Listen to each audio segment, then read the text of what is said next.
창세기 44장 1절에서 17절까지 말씀을 살펴보도록 하겠습니다. 요셉은 형들의 진심을 시험하기 위한 새로운 계획을 세웁니다.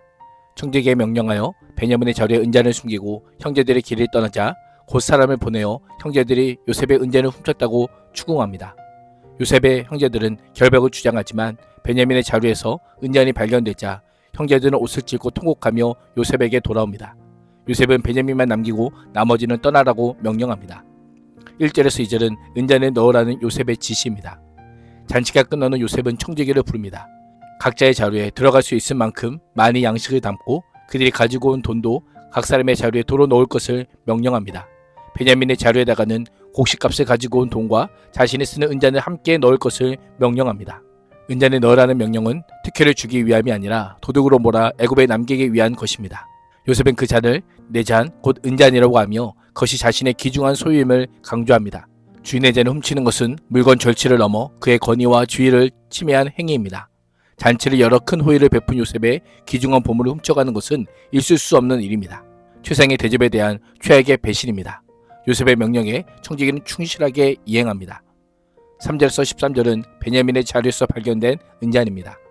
다음날 막 동이 터오르는 새벽녘이 되자 요셉의 형들은 기쁜 마음으로 기상했을 것입니다. 모든 범죄 혐의를 벗고 염려했던 베냐민도 무사하고 시므온도 되찾았습니다. 무엇보다 넉넉한 식량을 확보했습니다. 요셉은 아침 일찍이 형제들과 나귀들을 보냅니다. 기쁨과 감격으로 길을 떠났을 것입니다. 그러나 그들이 성읍에서 멀리 떨어지기 전에 요셉은 청지기에게 해야 할 말까지 구체적으로 알려주며 그들을 뒤따라가 절도범으로 체포해 오도록 명령합니다. 청지기는 요셉이 지시한 대로 그들을 추궁합니다. 너희가 어찌하여 선을 악으로 갚느냐라고 합니다. 정탐꾼의 혐의를 거두고 시몬을 풀어주며 잔치까지 베푼 호의를 은잔을 훔쳐가는 도둑질이라는 악으로 갚느냐라고 하는 것입니다. 선에 대해서는 은혜로 갚아야 되는데 오히려 악으로 갚고 있음을 강력하게 책망합니다. 청지기는 요셉의 지시대로 형제들에게 은잔을 훔친 절도 혐의를 씌웁니다.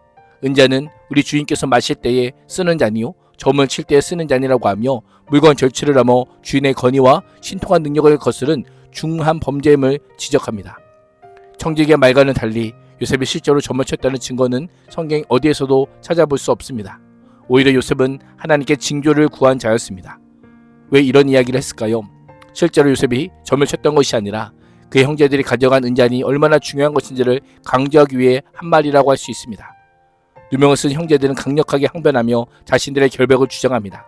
실제에 따르면 내 주여 어찌 이렇게 말씀하시나이까 당신의 종들이 이런 일은 결단코 아니하나이다 라고 합니다. 결단코 아니하나이다 라는 것은 문자적으로 사실과는 거리가 멀다는 뜻으로 어떤 행위에 대한 강한 부정이나 반대를 나타냅니다. 억울한 일이나 불공정한 처사에 대하여 항의를 뜻하는 의미로 사용되었습니다. 이를 통해 결단코 훔치지 않았음을 강조합니다. 이어 형제들은 자신들이 얼마나 정직한 사람인지를 설명합니다. 지난번 자루에 든 돈을 다시 가져온 일을 근거로 제시합니다. 돈을 가져온 사람이 다시 잔을 훔쳐가겠느냐는 논리를 세우며 자신들은 도둑질한 적도 그럴 이유도 없다고 단언합니다. 자기들 가운데서 어느 누구에게서라도 발견되면 그를 죽여도 좋습니다. 나머지 우리는 주인의 종이 되겠습니다라고 선언합니다. 이스라엘을 포함한 고대 근동의 율법은 절도범에게 사형을 구형하진 않습니다. 그러나 애굽 총리의 귀중품을 훔친 배은망덕한 대역죄에 해당하기에 사형이 마땅하다라고 하는 것입니다. 그만큼 무고함을 확신하고 있습니다. 시몬을 구출하고 식량을 살아왔는데 스스로 화를 자초할 범죄를 저지를 이유가 없기 때문입니다. 한 사람이 죄라도 공동으로 책임지겠다고 하며 형제간의 연대와 의리를 보여줍니다. 형제들은 스스로 공동 책임을 자청했지만 청지기는 형벌을 낮추어 누구에게서든지 발견되면 그 사람만 종으로 삼고 나머지는 무죄로 풀어주겠다고 공포합니다. 은잔에 발견되어 노예가 되거나 죽음을 당하게 될 베냐민에 대해 다른 형제들이 어떤 태도를 취하는 것을 시험하기 위한 것이요 이 또한 요셉의 지시에 따른 것입니다. 무죄를 확신한 형제들은 즉시 자루를 땅에 내려놓고 풀었습니다. 급비라고 한 표현은 결백하였기에 거리낌이 없었고 속히 누명에서 벗어나고자 했음을 보여줍니다. 청지기는 나의 서열대로 짐을 점검합니다. 맏아들의 자루부터 시작하여 막내 아들의 자루까지 조사합니다. 조사하다는 단어는 찾다, 추적하다는 의미로 구체적인 어떤 것을 샅샅이 뒤져 찾아내는 행위를 가리킵니다. 성경에서는 바알의 선지자들을 찾아낼 때 사울이 도망친 다윗을 찾아낼 때 사용됐음을 염두에 둔다면 청지기가 자루를 하나하나씩 샅샅이 조사하여 잃어버린 은잔을 찾았음을 알 수 있습니다. 장남의 자루가 열릴 때부터 형제들은 다시 두려움에 휩싸였을 것입니다.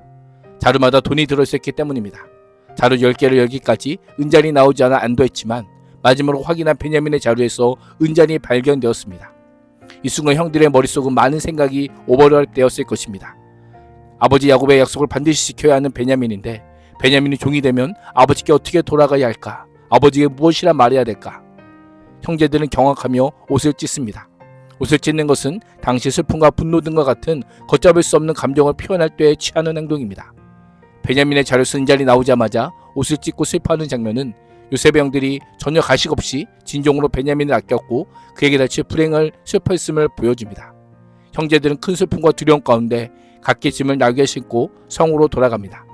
은잔을 훔친 자만 벌하겠다고 했지만 마치 모두가 죄인인 듯한 행동을 취합니다. 베냐민의 위기를 공동의 위기로 받아들이고 있는 것입니다. 베냐민을 두고 가나안으로 돌아갈 수 있음에도 그를 버리지 않고 함께하는 모습은 과거의 폭력적이고 이기적인 연대에서 벗어나 형제를 책임지는 공감과 아픔을 느끼는 형제로 변화되어감을 보여주고 있습니다. 14절에서 17절은 요셉의 죽음과 유다의 호소입니다. 유다와 형제들이 요셉의 집으로 돌아왔을 때 요셉은 아직 집에 있었습니다. 형제들 눈에 요셉이 이를 매우 중대하게 여기고 범인을 엄벌하고자 하는 모습으로 비춰졌을 것입니다. 그들은 즉시 요셉 앞에 엎드립니다. 요셉은 너희가 어찌하여 이런 일을 행하였느냐? 나 같은 사람이 점을 쳐서 물건을 찾는 줄을 몰랐느냐라고 하며 그들을 제압합니다. 요셉의 호통 앞에 베냐민을 책임지기로 했던 유다가 요셉에게 자비를 호소하기 위해 전면에 나섭니다. 유다는 명확한 물증 앞에 어떤 말이나 해명으로도 자신들의 의로움을 입증할 수 없음을 인정합니다. 그러나 동시에 어떻게 우리의 정직함을 나타내리까라고 하며 여전히 억울함과 무고함을 호소합니다. 그러나 유다와 형제들은 이미 체념하였습니다. 유다는 하나님이 종들의 죄악을 찾아내셨다라고 하며 모든 일의 배후에 전지전능 것인 하나님의 역사하심이 있음을 인정합니다. 과거에는 자신들이 요셉을 팔고서 아버지에게 죽었다고 거짓말할 수 있었지만 이제 하나님 앞에서 모든 거짓이 반드시 드러난다는 사실을 깨달았던 것입니다. 눈에 보이는 인간이 아니라 눈에 보이지 않는 하나님을 의식하는 성숙한 신앙을 가지게 된 것입니다. 유다는 자신들과 잔이 발견된 자 모두 종이 되겠다고 하며 스스로에게 형벌을 선고합니다. 앞서 선언한 연대 책임을 철회하지 않겠다는 것입니다. 마치 재판관의 선처를 바라는 피고인의 반성적인 태도처럼 보입니다. 그러나 요셉은 단호하게 거절합니다. 강한 어조로 청지기가 경고했던 별을 다시 낮추며 은잔에 발견된 그 사람만 종으로 삼을 것이니 나머지는 평안히 아버지가 계신 고향으로 돌아가라고 명령합니다. 이것은 물증이 드러난 범인들에 대한 상식적인 조치가 아닙니다. 이를 통해 요셉은 베냐민을 향한 형제들의 사랑을 검증하기 위한 마지막 시험 문제를 내고 있습니다. 유다와 형제들은 다시 선택의 갈림길에 서게 됩니다. 오늘 본문은 시험대에선 요셉의 형제들이 행동으로 변화를 증명할 뿐 아니라 공감과 책임으로 연대하며 희생과 유대로 한편에 서는 모습을 보여주고 있습니다.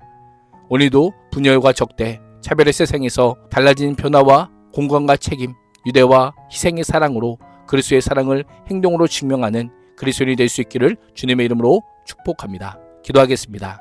하나님, 시험의 자리에서도 변함없는 사랑과 책임으로 형제를 품게 하시고 변화가 말이 아니라 삶으로 드러나게 하여 주옵소서. 예수님의 이름으로 기도합니다. 아멘.